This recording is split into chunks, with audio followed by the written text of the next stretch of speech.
Hello everyone, good morning. This is Dr. Javed Hassan, and today we'll be talking about a part of the brain that is called amygdala. Here are some slides. Just to start with this slide, if you see, this is the amygdala. Almond shaped.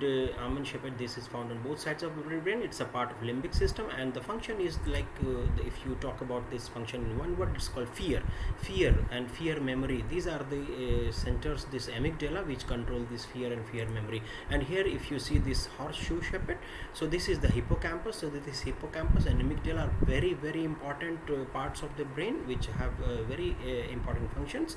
And if you see this YouTube video from Anil Seth, he's talking about the neuroscience of consciousness. To make progress on the real problem of consciousness, it can be useful to distinguish different aspects or dimensions of what it is to be conscious.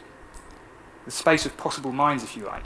And one simple classification. So we'll stop here and then we come back to this. This is the hippocampus, and then this amygdala, they control the fear. Here it's written, and then what does it do? Arousal, excitement, autonomic nervous system, emotional responses, hormonal secretions. These all are the functions of this amygdala, and we'll talk about it more. If you see the full, if you talk about this full screen, you can also see here like different modes. We can try here, and then we continue this course after some time. Hello everyone, this is Dr. Javed Hassan, Department of Biotechnology, Central University of South Bihar. To continue with what we were talking about, the nervous system. So the nervous system is composed of the nerves and the cells. The cells are called neurons, and in this course we will be studying about the neurons and its electrical wiring, how they are connected in the brain. And if you see this next slide, then the functions of the neurosystem, the sensory functions, the integrative functions, the motor functions, the whatever information is coming from outside, that is called sensory information, and that is integrated in the brain.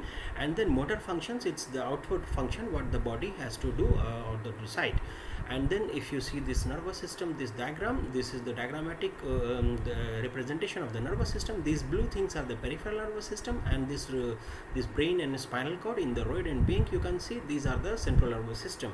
And central nervous system is composed of brain and spinal cord, and they do this integration function, and they the command after this integration goes through the peripheral nervous system, and what the body has to do, the instructions go to through the peripheral nervous system. And peripheral nervous systems have these cranial nerves and spinal nerves.